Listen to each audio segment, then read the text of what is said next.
어떤 것 같은데. 청문회가 2000년부터 시작했는데 네. 그런 경우가 없었던 걸로 알고 있습니다. 예. 그것도 이해가 안 가요. 예. 그리고 박근혜 대통령 인사 스타일을 보면은 왜 저런 사람을 골랐지? 이런 경우가 아주 많고 네. 그럼 저 사람은 잘할 사람인데 왜 잘랐지? 이 경우가 이제 유진용 장관 같은데 네. 이 문체부 내에서도 유 장관은 뭐 업무상 별 하자 없이 해왔거든요. 네. 느닷없이 이제 바뀐다고 했을 때 뭐냐 이래 됐는데 내용을 알고 보니까 이게 입 바른 소리 직언을 했다고 해서 교체하는 걸로 이렇게 돼 있더란 말이에요. 그때 분위기는 그 말이 맞죠. 뭐 실행은 안 하더라도 네. 자세는 그렇게 하자. 그게 맞는 말 아닙니까? 네. 그 맞는 말 하면 이제 대통령 귀에 거슬리는 거예요. 네. 이거 정말 이건 심각한 문제라 생각합니다. 우리가 볼 때 그 상황에서 그런 자세로 그런 각오로 해야 한다고 얘기하는 게 당연하고 옳은 얘기인데도 불구하고 그게 그렇게 배척당하는 상황이라면은 이건 뭐 앞날이 깜깜한 거 아닌가 생각까지 들었어요. 내가 직접 현장을 본 건 아니고 뭐 들려오는 얘기 뭔가 정확하다고 한다면 심각한 거죠. 소위 말해서 대통령의 민낯이 드러나는 상황인데 네. 국민들이 너무 큰 기대를 하고 있었던 거 아닌가 생각해요. 원래 박근혜 대통령이 갖고 있는 역량이 이렇게 있는데 네. 이걸 못 보고 엄청난 거로 생각하고 대통령까지 되게 했던 것 아닌가 하는 생각을 하는데 국회에서 박근혜 대통령이 활동했던 기간이 꽤 길어요. 15년만. 예, 그 기간 동안 했던 내용들을 보면은 악소리 날 거예요. 아무것도 없어요. 그것도 참 신기해요. 보통 의원들 박정희 대통령의 딸이라는 조건 아니었더라면은 당연히 배척 대상이죠. 아마 공천에서 절대로 인정을 못 받았을 거예요. 근데 특별한 상황, 박근혜 대통령이 아버지라는 그 조건이 이분을 결국 대통령까지 모시고 갔는데 지금 와서 보니까 국회에서의 이 활동이 이게 지금 그대로 반영되고 있는 거 아닌가 이런 생각이 돼요. 활동 하나도 안 했다고 보여지거든요. 하나도 안 했다는 겁니까? 뭐. 입법 활동이라든지 예, 예. 이 의회 내에서의 상임위에서 대표 발의한 것도 없습니까? 없어요. 상임위에서의 한 건도 없다고 활동이라는 합니다. 한 건이라는 뭐 지나친 얘기겠지만은 거의 거의 없다시피 없다. 하는 걸로 내가 알고 있습니다. 그런데 보통 지도부들은 의정활동 하실 시간이 좀. 물론 그런 부분이 있죠. 네. 근데 뭐 박근혜 대통령이 항상 지도부에 있었던 건 아니지 않습니까? 예. 그리고 처음에 들어왔을 때는 지도부 아니었지 않습니까? 예. 그런 걸 등등을 생각하면은 이거 저 양반이 준비된 대통령이 맞나? 네. 이런 생각을 떨쳐버릴 수가 없어요. 박근혜 대통령의 독특한 스타일이라고 봐야죠. 아, 대통령의. 좀 철학에 대한 뭐 정확히 말하면 빈곤이죠. 그걸 본인이 좀 깨닫고 주변 말씀을 듣고 이렇게 해야 되는데 전혀 그런 게 없어요. 혼자 판단하고 혼자 결정하고 그럼 인사 참사가 나죠. 혼자 판단하고 혼자 결정하는 게 수치로서 나오죠. 도저히 상식적으로 안 될 사람들이 장관으로 오고 낙마하고 하는 이유가 바로 거기서 나오는 거예요. 혼자 결정하고 혼자 판단하고. 그러니까 김명수 같은 사람은 한 시간만 독대해서 얘기를 들어봤더라도 절대로 그 사람은 진짜 안 된다고 했을 거예요. 안 되는 이유가 위에서 떨어지는 하명 상황이기 때문에 그런 거예요. 저 안에서 반을 내려왔으니까. 그 검증할 상황이 아닌 거죠. 검증을 해가지고 위로 올라가야 되는데 위에서 떨어지니까 검증이 필요 없죠. 시스템은 문제가 아니에요. 시스템 문제가 아니에요. 시스템이 작동하지도 않는 것 같아요. 아예 시스템을 제쳐놓고 박근혜 대통령 직접 지명해가지고 이 사람이 나오면 끝이에요. 끝이 되는 결과가 나오는 거예요. 그걸 제가 확인할 수 있었던 게 김명수라는 사람을 국민들이 다 보셨지 않습니까? 네. 그럼 쇼하는 게 아니라면은 자기 본심을 드러내는 게 아니었더라면은 모르겠어요. 그럼 다 드러났지 않습니까? 그런 사람이 어떻게 검증 과정을 통과했느냐 말이에요.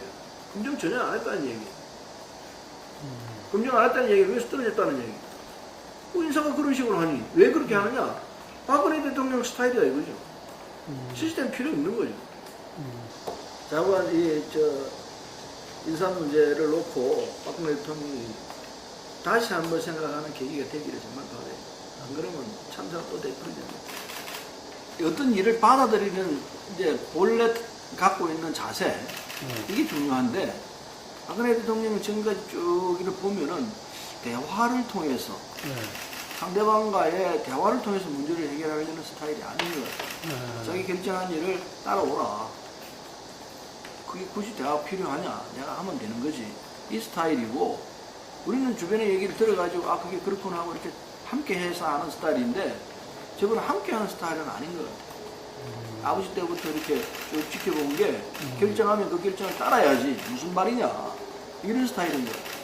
그러니까 이게 바뀌기가 쉽지 않을 거라고. 그런 네. 문화이기 때문에, 지금 김무성 대표하고 박근혜 대표하고, 대통령하고 무슨 큰 대화를 제대로 할 수 있을 것이냐? 잘 안 됐더라고. 그럼 앞으로 어떡하죠, 이게? 아, 삐걱거리는 소리가 요란하게 나올 가능성이 있다고 해요. 네, 그 점에서는 할 말이 별로 없는데. 네.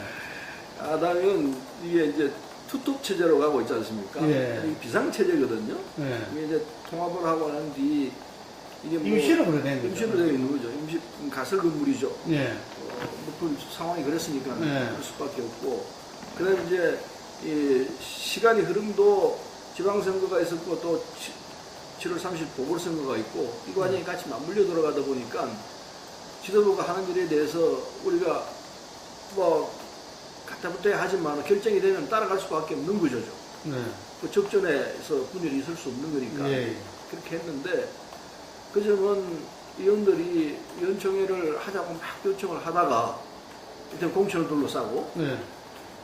일단 결정이 되니까 그게 뭐 마음에 안 들지만은 그러나 결정된 거 번복할 수 있는 상황은 아니니까 일단 이제 뭉치자 그렇게 정리하는 거 보고 아 의원들은 참 훌륭하구나 하는 생각을 제가 했어요. 그게 이제 결정이 확정되기 전에는 막 의견들이 막 많았어요. 예. 이렇게 되면 안 된다. 요청하자. 그리고 막상 요청을 했는데 제가 지금 지나가면서 확정이 되어버렸거든요. 그러고 난 뒤에는 의총장에서 물론 저도 이제 소위 말해서 바람을 잡았습니다. 이거 이제 결정됐기 때문에 어떻게 할 길이 없다. 지금은 타이밍이 힘을 합쳐가지고 돌파할 때다. 이런 주장을 했지만은 의견들이 다 하나가 됐죠. 좋다. 7.3군 끝나고 난 뒤에 논의하자. 묻어놓고 하나로 합치자. 이게 되더라고요. 그래서 지도부가 만일 7.3군 선거에서 결과가 안 좋으면은 지도부가 좀 힘들어지겠죠. 그렇다고 봐야죠. 뭐 지도부 다 알고 있을 거예요. 그래서 지금 네. 혼신의 노력을 뛰고 있는 걸로 보이는데 그래서 뭐 천막 당사도 지금. 예. 네. 뭐 그건 당연하죠. 그렇게 하는 건 맞는데 근데 그렇게 한들 이게 상황이 어떻게 될 것이냐 그 결과를 봐야 되는데 지금 어쨌든 뭉쳐가지고 전복된 힘까지 다 내서 상황을 돌파해야 돼요. 근데 지도부가 그 점에서는 실수를 했는데 이게 큰 그림을 그리고 그 다음에 세부의 작은 그림까지 잘 이제 마무리를 지어야 되거든요. 큰 그림이라는 거는 이를테면 통합하는 그림이죠. 안철수 당과 민주당이 통합하는 그림. 이 큰 그림을 그렸어요. 큰 그림 그렸는데 큰 그림 그려서 세부적인 그림에서는 미숙하고 있는 거죠. 미숙해요. 이를테면은 정의당 문제가 지금 남아있거든요. 통합을 할 때 정의당과 같이 했었어야 돼요.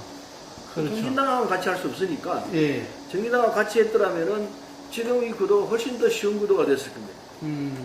전 국면이 훨씬 쉬운 국면이 됐을 거고 우리 전투력도 훨씬 더 강하게 나올 수 있는 상황이었죠. 사실은 또 심상정 노회찬 전 의원도 좀 그런 바라고 바랬는데 네. 제가 그 통합 구조에서 조금 상황을 알고 있는데 네. 오픈할 건 또 아니지만 저건 그 실수예요. 실책이었죠. 실수입니까? 실수라기보다도 과감하지 못했던 거죠. 할 수 있었다는 이야기인데. 할 수 있었죠. 하자고 그랬죠. 아. 하자고 그랬는데 우리도 제대로 수습을 못하는데 그것까지 하면 수습이 안 된다. 이런 판단이었어요. 그때 들어왔더라도 아무 문제 없이 그냥 흡수해서 다 정리할 수 있을 텐데 그게 아닌 게 세 개에 좀 밀렸고 이 공천 과정에서도 보면은 첫째 두 가지 주문을 했어요. 하나는 시간이 밀려서 뭐 공천 잘못했다 소리 할 상황은 아니다. 끝까지 직접 배를 다 봐라. 새누리당이 어떤 후보로 내는지 끝까지 보고 막판에 결정해도 아무 안 넣었다. 그 결정한 과정에서는 두루두루 얘기해라. 둘이만 결정하려고 하지 말고 두루두루 같이 얘기하면 정답이 나온다. 그렇게 주문했거든요. 그랬으면은 거의 공천을 완벽하게 했을 거예요. 그랬으면은 지금 그때까지만 해도 새누리당과 민주당이 격차가 아주 좁아 있던 상황에서 그렇죠. 어쩌면 팽팽한 상황까지 갔을 거예요. 네. 공천에 잡음이 붙고 이랬으니까 더 좋게는 앞에 거슬러 올라가서 정의당과 통합까지 했더라면은 네. 이건 뭐 730 뭐 싹쓸이까지는 안 되더라도 10개까지는 먹을 수 있는 상황이었다고 그렇죠. 봅니다. 근데 그걸 제대로 못해가지고 지금 곤욕을 치르고 있는데, 그 결과는 냉정하죠, 이제. 선거 실상 결과를 보고, 뭐, 국민들이 심판하고. 그래서 지금 보면, 뭐 전술적으로, 네. 그 음사를 좀 부려가지고, 네. 더 많은 의석을 확보하겠다라는 전략에서 나왔다고 보고요. 네. 단습 하면 승리가 어디 있습니까? 패배지. 네. 이 좋은 국면에서 4개에다가, 호남 우리가 당연히 차지할 4개에다가 네. 한 석만 차지한다? 말이 안 돼. 네. 실질적인 패배라고 봐요. 그게 이제 카톡의 영향 아닌가 하는 생각도 아. 하고요. 지금 카톡방에서 보면요, 굉장히 활발하게 의견들 주고받거든요. 저도 가끔 들어가서 얘기를 주고받고 재밌어요. 그게 자연스럽게 의견 형성하는데 큰 기여를 하는 것 같고, 자연스럽게 뭐 뭉치자 이렇게 돼 쉽게. 카톡방 의원들 간 의사소통 카톡방에서. 카톡방이 있어요. 공개를 네. 안 하는데 네. 의원들끼리만 하죠. 네. 비공개로 하고 있는 게 네. 재밌어요. 그게 영향이 있을 거라 생각하고, 네. 그리고 의원들이 주장하는 게 근거가 있죠. 네. 지금 전정배 장관 강주 출마 안 된다고 했던 부분도 본인은 이제 여러 가지 할 말이 있을 거예요. 네. 할 말이 있겠지만은 그건 본인의 의견이고, 의원들이 보는 시각은 내가 볼 때 그 시각을 무시할 수 없다고 생각하죠. 강조 안 된다. 그게 일반적인 시각일 거라고. 중진이 쉬운 데 간다 이겁니다. 그렇죠. 우선 그게 걸리니까요. 저 전정부 장관 입장에서는 그거 아니다. 다른 논리 얼마든지 가능하죠. 그러나 그건 본인의 이제 의견이고, 그걸 보는 일반적 시각은 그래, 다수 의원이 말하는 게 맞아. 이렇게 될 가능성이 많다고 생각해요. 황우려 장관 후보자는 사실은 15대, 16대 교육이 저랑 같이 활동을 했거든요. 예. 간사를 하시고, 이제 국회 안 나오면서 뭐 위원장하고 뭐 이렇게 진행이 됐는데, 개인적 성품을 보면 인품이 참 훌륭한 분이에요. 예. 장로이고, 예. 훌륭한 분인데, 문제는 이제 교육부 수장으로서, 교육부 장관으로서 또 사회부총리로서 그 역할을 제대로 할지는 딱 문제일 것 같아요. 사람 품성은 훌륭하고 좋은 분인데도 불구하고 역량과 이 교육부 장관으로서의 적임자인가는 다시 또 다뤄봐야 하는 거라고. 정부가 난 기본적으로 좀 잘못한 부분이라고 생각합니다. 정교자가 10년 이상 합법기구로서 충분히 교육계에서 자기 역할을 해왔지 않습니까? 뭐 정교조 비판하는 사람은 또 있겠지만 인간이 하는 게 진선진미한 게 있겠습니까? 정교조 비판받을 부분이 있죠. 그러나 비판받을 정도의 직업을 법적으로 없애버려야 한다. 이거는 지나치기 짝이 없는 거죠. 그러니까 뭐 ILO니 뭐 OECD 전 세계에서 그냥 한국이 노동부정국이라고 비난을 받을 수밖에 없는 구조 아닙니까? 이건 정부가 잘못했다고 생각해요. 정부도 후회할 거예요. 그래서 정교조 문제는 내가 볼 때는 크게 문제가 안 될 거라고 봅니다. 적절한 타협점이 나올 거라고 봐요. 그래서 이제 뭐 그러나 지금 이 시점에서 정부가 교육부가 이 부분에 대해서 해법을 내놔야죠. 해법을 내놔야 되고, 그게 안 되면 뭐 노조법도 바꾸고 법 개정을 해서라도 정기적으로 합법화하는 문제를 우리 논의해야 한다고 봅니다. 이건 뭐 상식하고 대단히 동떨어져 있죠. 지금 21세기를 나가고 한국이 세계 뭐 10위권의 경제 대국이라고 그러는데도 불구하고 이런 사태가 나오면 어디 가서 우리가 얘기를 하겠습니까? 이게 이제 대학 입시 문제가 한국 사회 전체 문제하고 같이 맞물려 돌아가기 때문에 참 쉽지 않은 문제라고 생각합니다. 그런데 어쨌든 뭐 그게 그 문제가 조금 다를 수도 있는데 저는 이렇게 생각해요. 대학 구조적 문제도 나오게 되는데 우선 국립대학을 점론을 좀 해야 할 필요가 있다고 생각합니다. 거점 대학을 두고 각 시도마다 거점 대학을 두고 서울대학 같은 경우에는 대학원 중심 대학으로 바꿔야 한다고 생각해요. 학부생을 모집하지 말고 각 대학에서 전국 각 대학에서 대학을 마치고 나온 사람들이 서울대학에 들어가게끔 그렇게 서울대학을 좀 학부는 폐지론이네요. 꼭 폐지해야 한다 생각해요. 꼭 폐지해야 될 것 같고, 그리고 국립대학을 정비를 하고 그 기본적으로 우리 대학이 입학을 아주 이렇게 만드는 이 구조도 좀 변화를 줘야 한다 생각해요. 그건 다음의 문제고, 좀 개인적 소신이 그건데 그걸 강요할 생각은 없어요. 그렇게 하면서 대학 구조를 좀 바꾸는 작업을 하게 되면은 그러면 입시에 대한 이런 부담이 조금 떨어질 것 아닌가. 그 다음에 기본적으로는 교육 재정을 대폭 확대해야 합니다. 그러니까 우리가 이게 전쟁, 식민지 거치고 전쟁 나고 아무것도 없는 상태에서 지금 경제 뭐 10위권으로 올라와 있단 말입니다. 그걸 뭐 어느 지도자가 훌륭해서 난 그렇게 생각 안 해요. 우리 국민이 이상하게 강하게 갖고 있는 교육열. 이게 결국은 작동돼 가지고 예. 오늘의 사태가 왔다, 오늘 상황이 왔다 이렇게 생각하기 때문에 이게 21세기 이게 무한 경쟁 상황 속에서도 우리가 갖고 있는 장점이 교육열을 살려내야 한다 생각해요. 어떻게 살릴 것이냐? 공교육을 정상화시키면은 자연스럽게 사교육비가 줄어든다고 생각합니다. 결국 이 교육열이 사교육비로 나가기 때문에 그래서 공교육 정상화시키는 작업을 정부가 나서서 해야 되고 대통령이 나서서 해야 한다 생각합니다. 공교육 어떻게 정상화시킬 것이냐? 이게 교육재정을 대폭 늘려야 돼요. 공교육 정상화하는 건 재정 투여 없이 가능하지가 않아요. 그럼 그 어디서 재정을 만들어낼 것이냐? 결국은 지금 있는 예산을 분배를 제대로 해야 되는데 분배할 수 있는 방법은 유일하게 줄일 수 있는 게 국방비에 줄이면 줄일 수 있어요. 복지나 교육 부분은 더 늘려야지 줄일 수 없는 것 아니겠습니까? 다른 부분도 마찬가지예요. 그 국방비를 줄이려면 남북관계가 좋아져야 되는데 남북관계가 계속 이렇게 대치하는 정도면 국방비도 늘려야죠. 거꾸로. 국방비를 줄이려면 남북관계가 좋아져야 돼요. 결국 햇빛 정책의 효용성도 그런 데서 나타나죠.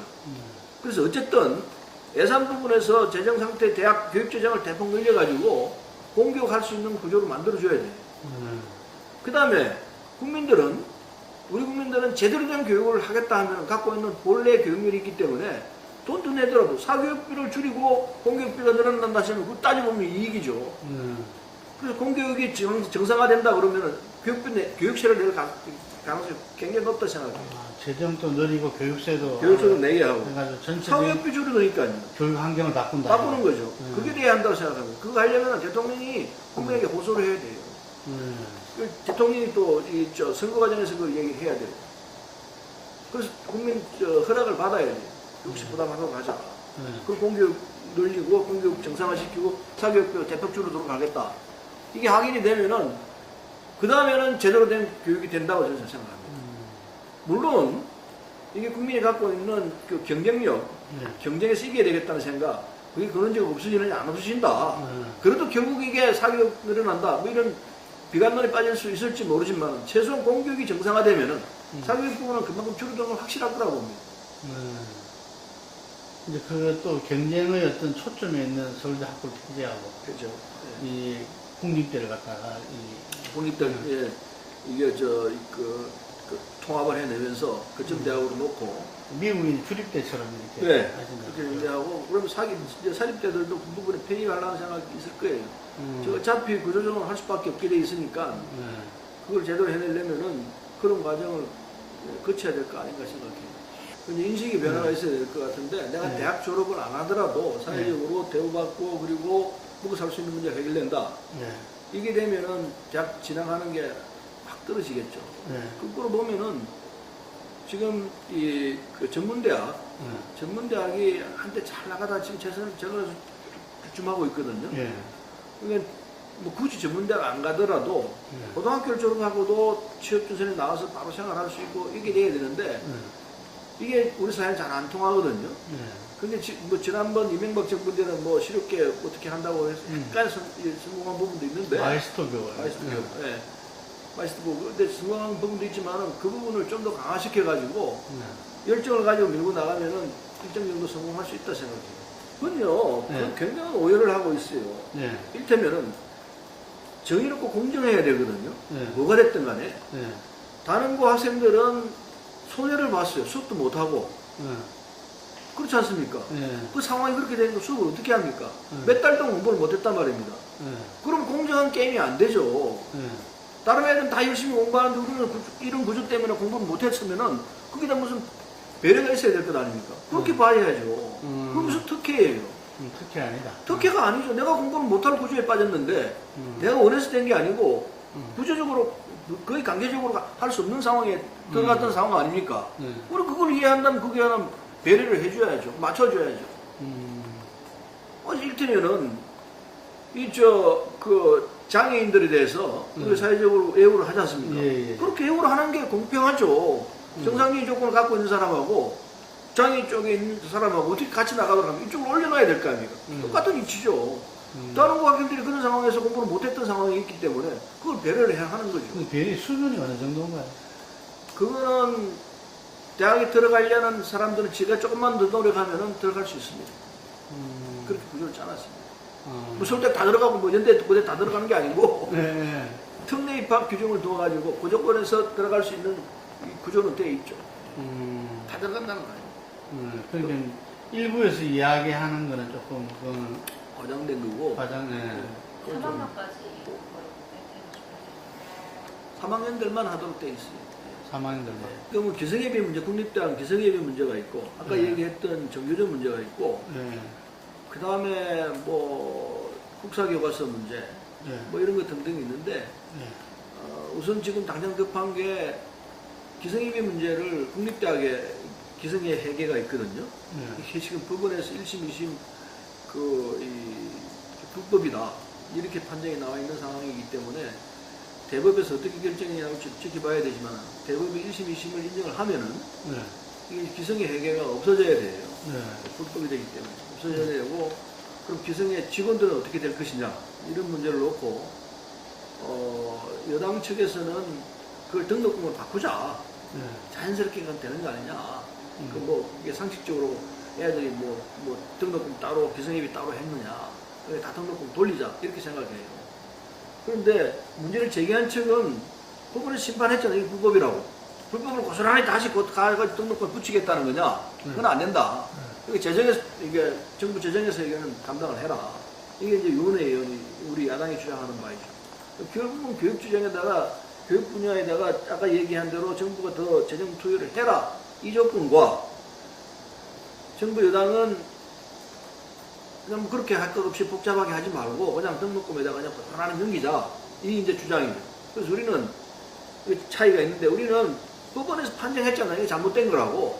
잘못됐으면 잘못된 걸 인정을 하고 정부가 딴 돈을 내서 정부 재정에서 이게 그만큼 부분을 대학 교육에다 넣어라. 국립대학 교육에 넣어라. 지금 그렇게 요구하고 있는데 논리적으로 우리 얘기가 맞죠.